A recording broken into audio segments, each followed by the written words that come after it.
అనుకుంటే తండ్రిని మించిన కొడుకు అసలు అతనికి ఏమీ రావు, జీరో. ఇద్దరూ కలిసి మూర్ఖుల సామ్రాజ్యంలాగా ఎవరో మహాకవి రాశాడు. ఆ విధంగా ఇప్పుడు ఈ ఇద్దరు కలిసి వాళ్ళకు వాళ్ళే గొప్పలు చెప్పుకుంటూ వాళ్ళని వాళ్ళే పొగుడుకుంటూ ఈ విధంగా ఆ మహానాడంతా జగన్ గారిని తిట్టుకుంటా ఏ మహానాడు ఏమి కార్యక్రమం. మహానాడు అనేది మహానుభావుడు ఎన్టీఆర్ గారి జన్మదినాన్ని పురస్కరించుకొని గతంలో ఈ 83 నుంచి అది నిర్వహిస్తున్నటువంటి ఒక గొప్ప కార్యక్రమం. ఆ రోజు అనేక సమీక్షలు జరుగుతాయి మహానాడులో. ఇప్పటి వరకు ప్రజలకు మనం ఏమి అందించాము, ఇంకా ఏమి చెయ్యాలి, మనము ఇచ్చినటువంటి హామీలు ఎంతవరకు అమల్లో ఉన్నాయి, ఇంకా అమలు చేయాల్సిన టైం ఎంత ఉంటుంది అని ఈ విధంగా ఎన్టీఆర్ గారు సీఎంగా ఉండగా ఆయన మరి పూర్తిగా ఆ మహానాడులో ఏమేం చేయాలో తీర్మానాలు చేసేవారు మహిళల కోసం. ఆ విధంగా వచ్చిన ఏ ₹2 కిలో బియ్యం కానీ తర్వాత అనేక పథకాలు రూపుదిద్దుకొని పేద వర్గాలకు ఒక పెన్నిధిలాగా ఎన్టీఆర్ గారు మహానాడు కార్యక్రమాన్ని నిర్వహించేవారు. దానివల్ల ప్రతి పేదవాళ్ళకి ఒక లాభం జరిగేది. అట్లాంటి మహానాడిని తండ్రి కొడుకులు ఈరోజు ఎంత భ్రష్టు పట్టించారంటే ఎంత బోరుగా ఉంది ఆ కార్యక్రమం. జనాలు కూడా ఆఖరికి వాళ్ళ పార్టీ వాళ్ళు కూడా రాకుండా అక్కడ జెండాలు తగలబెట్టుకునే పరిస్థితిని కూడా మనం చూసాం. అక్కడ తెలుగుదేశం జెండాను తెలుగుదేశం వాళ్ళే తగలబెట్టారు. కట్టలు వీళ్ళ ఫోటోలు ఉన్నటువంటి పాంప్లెట్స్ మొత్తం తగలబెడుతున్నారు. లాగి మరీ కూడా తండ్రి కొడుకుల పాంప్లెట్స్ అదేవిధంగా బ్యానర్స్ అన్నీ తగలబెడతా ఉన్నారు. ఇది వీళ్ళ మహానాడు. ఏదో చేయబోయి అయ్యవారిని చేయబోతే కోతి అయ్యిందన్నట్టు సామెతగా ఈరోజు మహానాడు పేరుతో అభాసు పాలయ్యారు. ఇక వీళ్ళ గొప్పలు ఎలా ఉన్నాయంటే అవి మామూలుగా లేవు. ఏంటి మా 6 సూత్రాల కాదు, అంతకుముందు మరి సూపర్ 6 ఏమో తండ్రి చెప్పాడు, ఈయనేమో అదే దాన్ని 6 ఫార్ములాన ఏదో పేరుతో లోకేష్ అనౌన్స్ చేస్తూ ఉన్నాడు.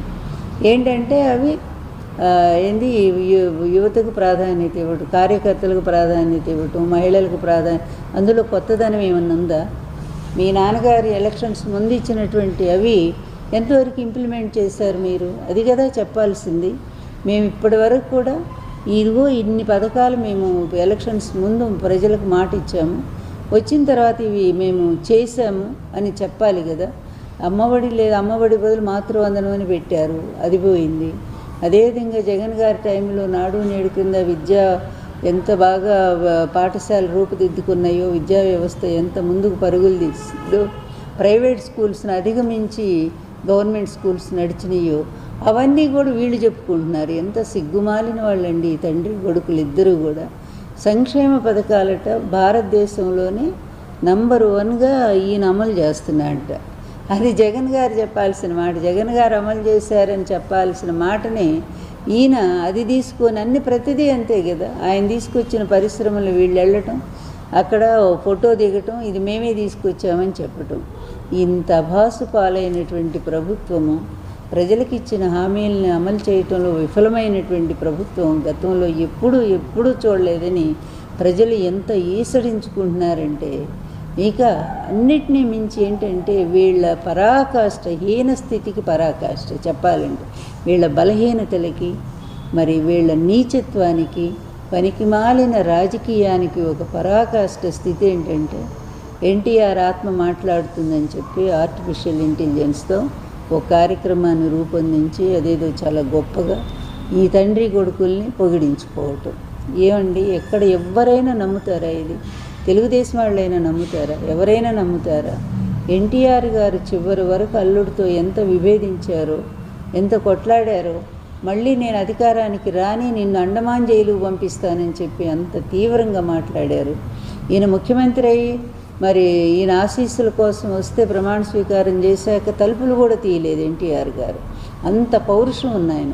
అల్లుడిని ఎలా తిట్టారో అన్ని క్యాసెట్స్ ద్వారా మనం చూస్తూనే ఉన్నాం. జామాత దశమగ్రహ క్యాసెట్ రిలీజ్ చేసి ఇంత నీచుడు, ఇంత ఔరంగజేబు కంటే నీచుడు, తండ్రి లాంటి మామనే వంచినటువంటి దుర్మార్గుడు, విశ్వాసఘాతకుడు అని, అదేవిధంగా నాకంటే మహానటుడు ఇతను అని ఇన్ని రకాలుగా చంద్రబాబుని తిట్టిన ఎన్టీఆర్ వచ్చి ఈరోజంట మరి ఈయన పొగిడాడట.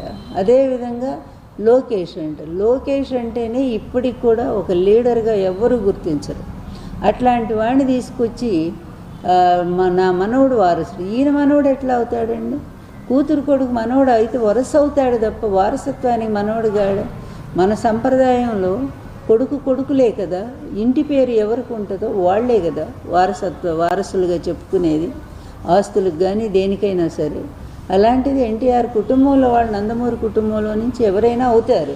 అలా కాకుండా వెళ్ళి నారా వాళ్ళ కుటుంబంలో తీసుకొచ్చి నా మనవడు వారసుడు, ఎట్లా వారసుడు? అతను ఏమి సాధించాడని ఈ తండ్రి బాటలో నడుస్తూ అవినీతిలో మరి పూర్తిగా అంతని మించిపోయి డబ్బులు సంపాదిస్తున్నాడని అతను గొప్పవాడని అందామా? అదేవిధంగా ఇష్టం వచ్చినట్టుగా రెడ్ బుక్ రాజ్యాంగాన్ని నడిపిస్తూ రాష్ట్రంలో మరి ప్రతిపక్ష నేతలందరినీ కూడా చంపిస్తూ, అదేవిధంగా వాళ్ళు ఆత్మహత్యలు చేసుకునే విధంగా ప్రేరేపిస్తూ, మహిళల మీద జరుగుతున్నటువంటి అత్యాచారాలు దారుణాలన్నీ తెలుగుదేశం నాయకులు చేస్తుంటే కనీసం శిక్షలు కూడా లేకుండా వాళ్ళని కాపాడుకుంటూ, అదేవిధంగా ప్రతిపక్ష నేతల్ని వాళ్ళ భార్యల్ని ఇష్టం వచ్చినట్టుగా మాట్లాడే వాళ్ళని కాపాడుకుంటూ ఇతని పరిపాలకుడా? ఇతను ఒక ముఖ్యమంత్రి అంటే ఎవరైనా హర్షిస్తారా? ఇట్లాంటి దగుల్బాజీ రాజకీయాలు చేసేటువంటి వాళ్ళు ప్రపంచ చరిత్రలో ఇంతవరకు చూడలే. ఇప్పుడు ప్రతి ఒక్కడూ ఒక ఆశయం కోసం, హిట్లర్ లాంటి వాడు కూడా వాడు యూదుల మీద కోపంతో చేశాడు, వాడి చిన్నతనంలో జరిగిన అవమానాల వల్ల. అతను ఒక ఆశయం పెట్టుకున్నాడు, అతను చేశాడు. కానీ వీళ్ళకి ఏదైనా ఒక ఆశయం అంటూ ఉందా? ఆశయం ఒక్కటే నాకు తెలిసి, తండ్రి కొడుకులు అవినీతిలో కోట్లు సంపాదించడం, అడ్డదారిలో వ్యవస్థల్ని మేనేజ్ చేయడం, వాళ్ళందరినీ వాళ్ళకు అనుకూలమైనటువంటి వాళ్ళని కోర్టులు తప్పుదారి పట్టించడం, అదేవిధంగా కేసులను తారుమారు చేయించటం, కోట్ల రూపాయలు పోసి పెద్ద లాయర్లను పెట్టి తిమ్మిని బమ్మిని చేయటం. ఈ విద్యల్లో మాత్రం తండ్రి కొడుకులు బాగా ఆరితేరారు. అలాగే రాష్ట్రాన్ని లూటీ చేస్తూనే ఉన్నారు.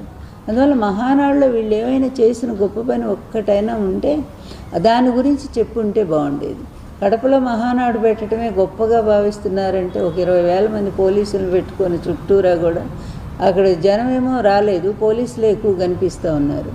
అలాంటి వీళ్ళు కడప ఇంటికి వెళ్ళి ప్రజల ఇళ్ళకి వెళ్ళి మేము మీ ఇంటికి వచ్చాము, అందువల్ల మా పరిపాలన ఎలా ఉందని తండ్రి కొడుకులకు అడిగే దమ్ముందా, ధైర్యం ఉందా? కడపే కాదు, రాష్ట్రంలో ఏ మూలకైనా సరే మీ ఇద్దరు వెళ్ళి మా పరిపాలన ఎలా ఉంది, మా పరిపాలన చూసి మాకు ఓటేయి వేస్తారా అని చెప్పి ఒక్కసారి జగన్ గారిలాగా అడగండి. పాంప్లెట్ జగన్ ఏమేమి అమలు చేశాము, ఇవి చేయలేదో టిక్కు పెట్టి చెప్పండి అని చెప్పిన ధైర్యం మరి మీరు చేయగలరా? అన్నిటినీ కూడా సర్వనాశనం చేశారు. జగన్మోహన్ రెడ్డి గారు ఒక పద్ధతి ప్రకారంగా రాష్ట్రాన్ని అన్ని రంగాలను ముందుకు తీసుకెళ్తూ అటు అభివృద్ధిలో ఆంధ్రప్రదేశ్ నంబర్ 1 చేశారు. అదేవిధంగా మరి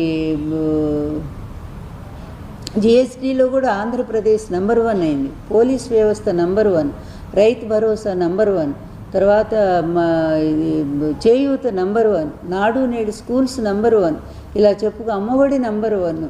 ఈ విధంగా ఇతర దేశాల నుంచి కూడా వచ్చి ఈ పథకాలు ఎలా అమలు చేయగలుగుతున్నారని చెప్పి చూసి వెళ్ళారు.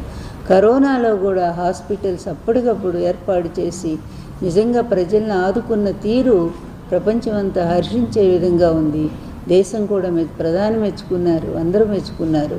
అట్లాంటి గొప్ప పరిపాలన, గొప్ప పాలకుడు, గొప్ప సంక్షేమము వాటన్నిటిని తుంగలో దొక్కి ఈరోజు అమరావతి పేరుతో అడ్డగలుగా సంపాదిస్తూ మళ్ళీ కూడా ఈ విధంగా తండ్రి కొడుకు తయారయ్యారు. రాష్ట్రానికి ఒక పీడలాగా చీడలాగా పట్టుకున్నారు వీళ్ళు.